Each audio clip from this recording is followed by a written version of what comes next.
This is Tarron with Twisted Mesquite Performance Horses. We are on a mission to create a world-class 2-year-old program that specializes in the range out horse. This week we're doing a review with Cinco. This is her 10th week in our program. So that'd be just a little over 2 months. And we're gonna go over the exercises we're working on this week. Just run through them, kind of talk you through them, and we'll see what else comes up.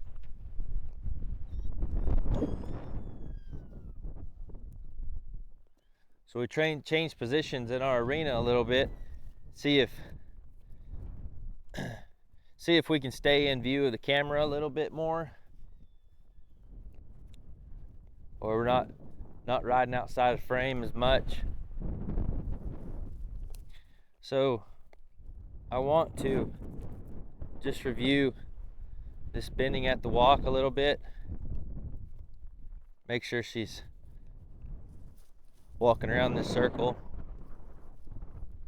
I've noticed personally I've gotten into a bad habit of kind of slouching one side or the other, and I think it had been affecting my softness on these horses, which is just a training deal that I've been working on personally.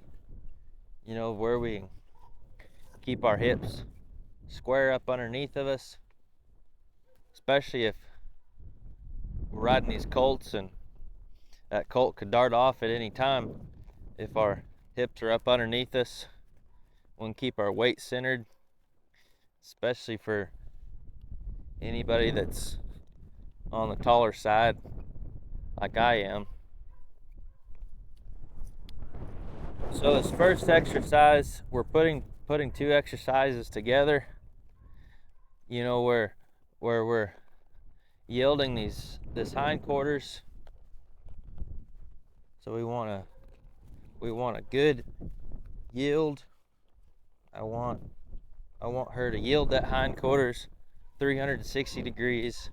I want her to be soft in this and then have some good cadence in her feet. She's coming around here. And when I feel all that, I want her to come back out here in our nice circle. So it's, you know, combining the bending at the walk and yielding those hindquarters. And I want this to be pretty good there, and then I'll let her out of it. Then we'll trot off and put my hands to my hips, get this hindquarter to yield 360 degrees, and then let her back into this circle here.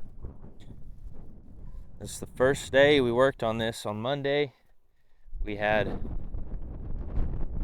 had to get her hindquarters broke loose pretty good. She was walking around this circle rather than moving that hindquarter, and so we had to get that a lot better before we completed the rest of this exercise. So we worked on that quite a bit on Monday. But then she's a quick study.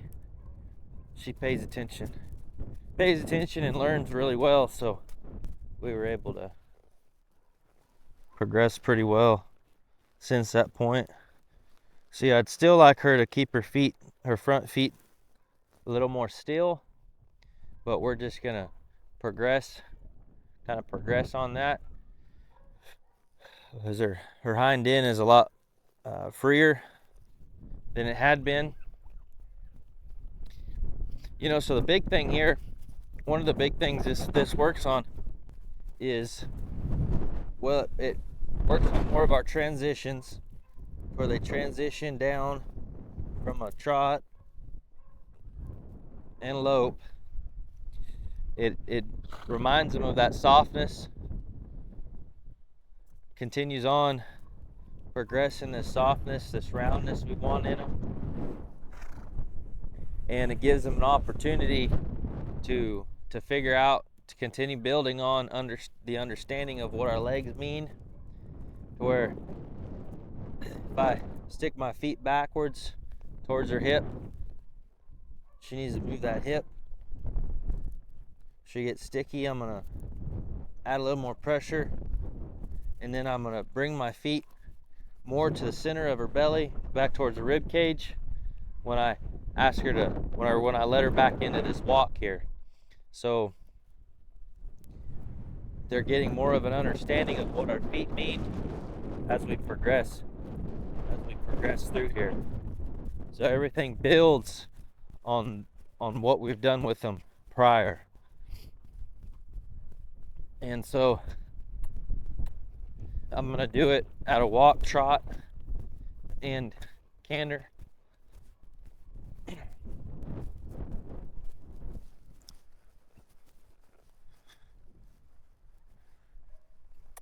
If she's a little slow there, I'll kind of roll my spur up and then let her back out into this walk. I'm kind of keeping my hands a little wider. I noticed a couple of these colts were kind of getting too bound up, so I'm keeping my inside hand, I'm keeping it a little wider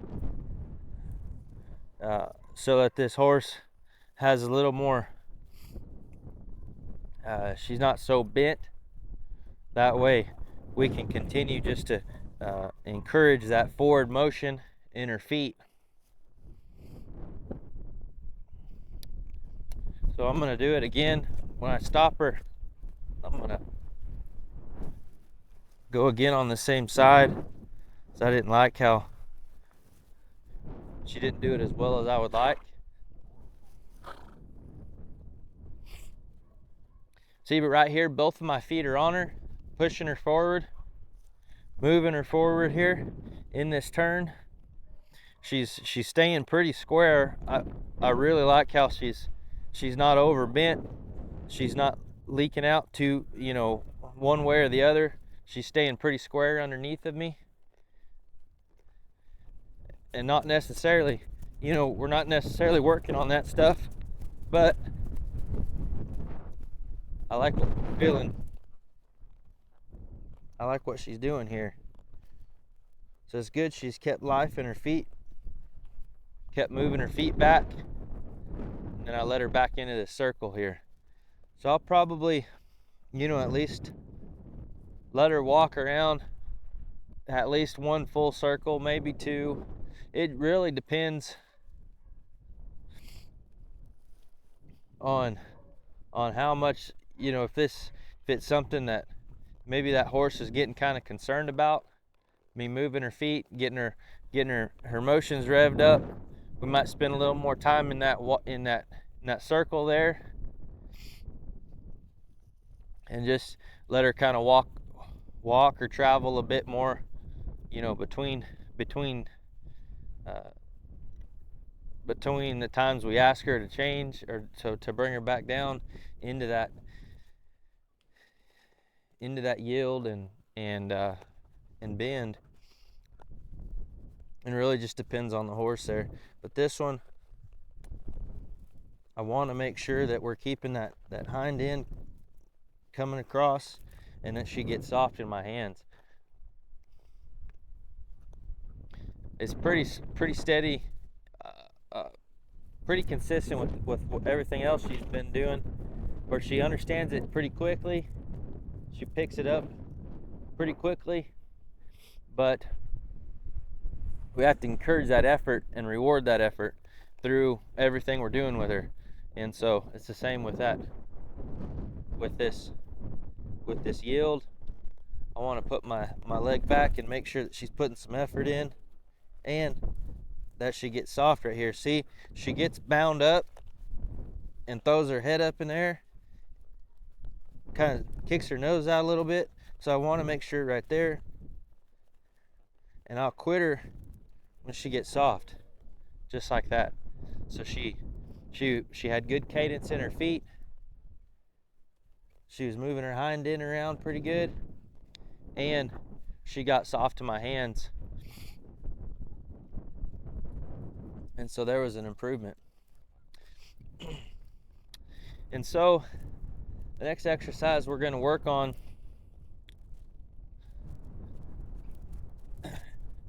kind of builds on that, the exercise we just did. But what it is, I'm going to come up here to this fence line. When I get here, I want her to keep her feet moving, and I want her to trot this circle. I want her to keep her feet moving, like I said, and she's got to work on following her nose as we travel right here around this circle. She has to work on keeping her feet moving, so staying at that trot. So we're driving her forward, and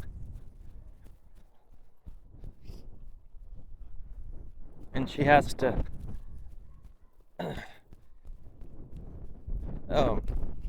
pretty much just be paying attention enough where she's guiding.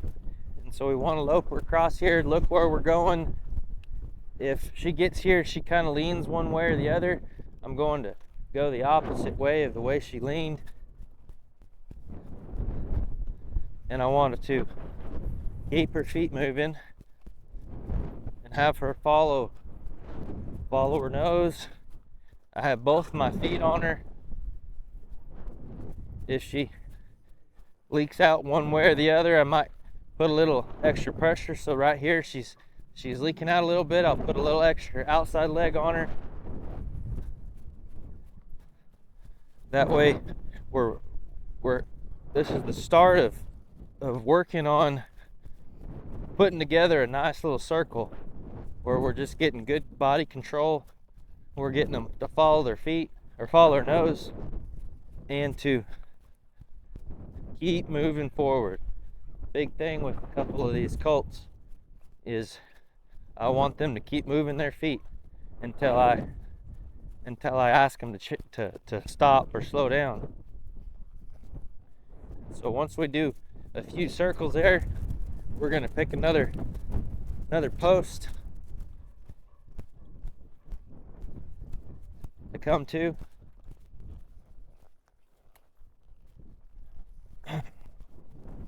So she leaned back towards where we usually tie these horses up. So I took her the other direction.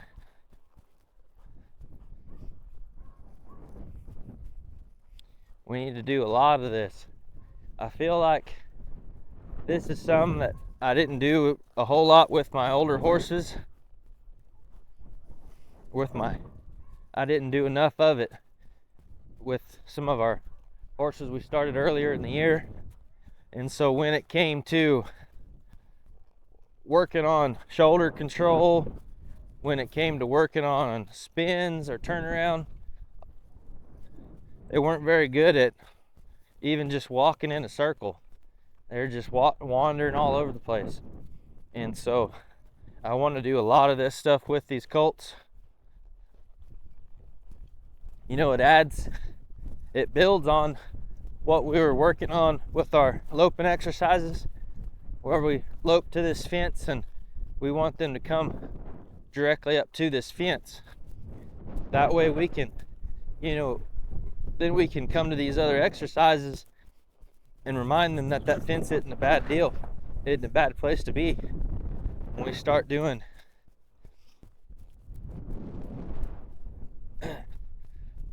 rollbacks on the fence and side passing and a bunch of these things, we teach them on the fence line. And so this is another example of using this fence line and the reasons we were doing some of those loping exercises, getting them comfortable.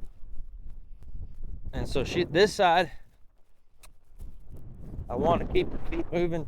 She's getting kind of lazy on me.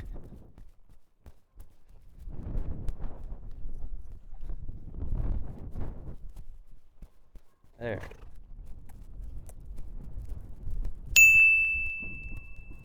This will discourage a horse from wanting to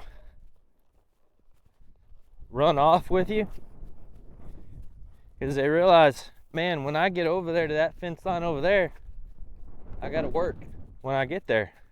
And so it kind of discourages them from, like I said, running off. And with a horse like this one, maybe that kind of tends to the lazier side of things, we're going to encourage her to pick her feet up and move her feet. And so she's got to pick her energy up. Right here, she's having a hard time keeping her feet going. She's having a hard time. She's wanting to break down. I want her to trot out and follow her nose. She's not doing a very good job at it right now.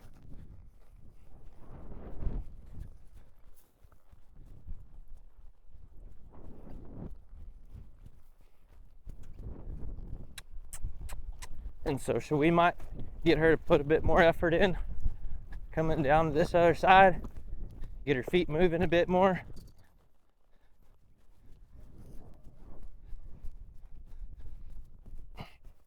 You know, we had a customer come ride one of these horses of hers today, and that horse, her horse, is kind of on the lazier side.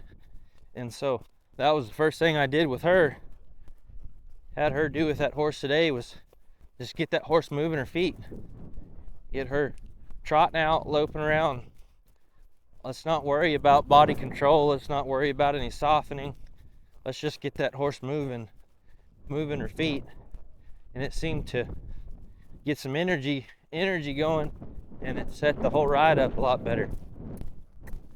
So I'm gonna get her to put some speed in her feet. She put some effort in.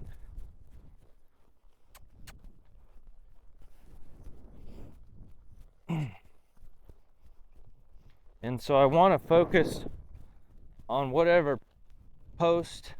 You could do this with trees outside, but I want to circle close to that post and keep coming back to it. So this time I'm gonna lope her over here and let the fence stop her. I want her to come rest right here. Let her catch her breath a little bit. And then we're gonna go on to our next exercise we've been working on. So through the ride, I've been continuing to remind them about their stops, making sure their backup is soft, energetic, and just continue to work on that as we go. And then I started working on some vertical flexion at a walk. And so her, she's doing it. She has been doing it very well. We'll kind of see what it looks like today.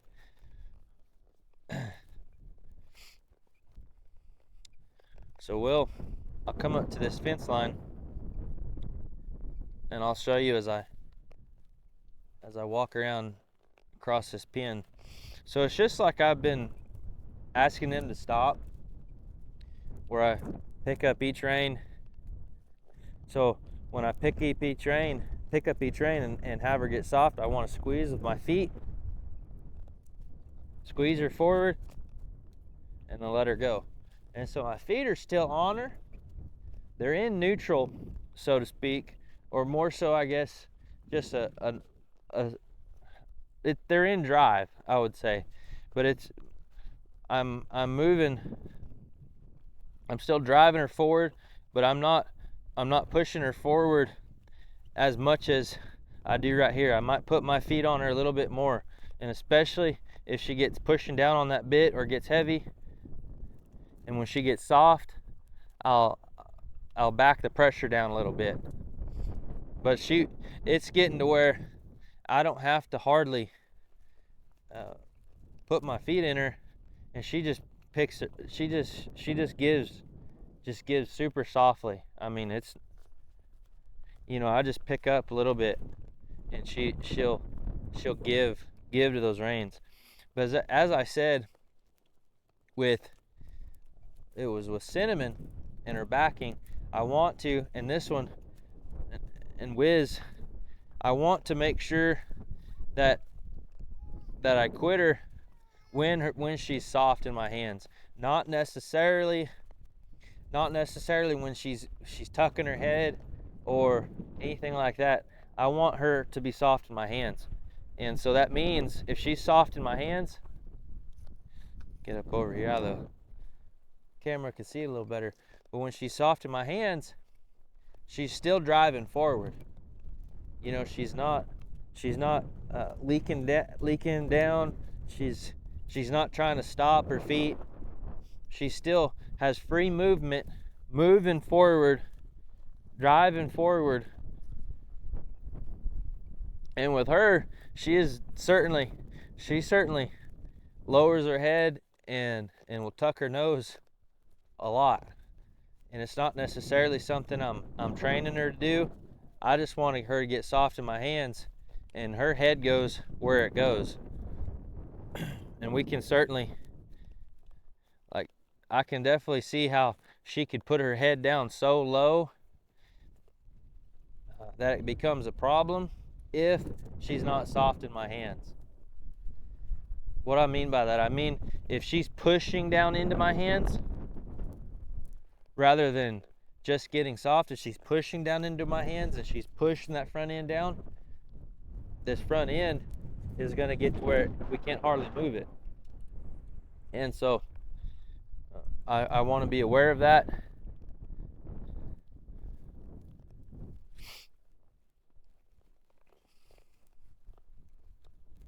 But it's going to get to where I just pick up on these reins, take my feet off, and she's going to keep her head in the same place.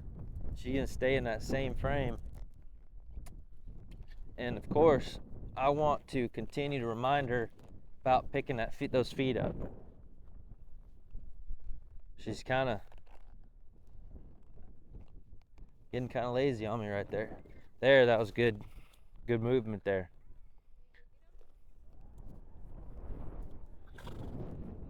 And I certainly want to be aware of all these different parts. If I feel like this horse needs me to spend a little more time in a certain area, she's getting confused, I'll kind of go back, work on that little part itself, get it better, and then readjust and kind of see where we are. But as you can tell, so at this walk, I can pick up on her and her give her face. She can vertically collect. We'll kind of work on that some. But I don't necessarily want that to be, at this point, I don't want to add that to our stop and back up right now. We will as we progress her a bit more, but I want to. Now she does give her face. That's just in the chain of events. She's figured out when I pick up on these reins, she wants to give her face. But I'm not necessarily in this. So I'll say this, when I ask her to stop, when I ask her to back up, her face is, I'm on a loose rein right here. And so I will pick these reins up and take my feet off at the same time. And I want her to be soft once she starts backing up. That's where I expect her to get soft, when I'm asking her to stop and back up. I don't want to, at this point, I don't want to drive her into her face and stop her, which she would, but we're just not to that point yet. So I wanted to make that distinction. Overall, I'm pleased with how she's coming so far this week. We'll continue working on these things, continue working on her getting that her body movement good, her hip coming coming around good, making sure she's yielding really well in that yield and bend. Work on these transitions and just continue to refine what we've been working on. But with her, that's our review for her this week, and we'll look forward to catching you on the next one.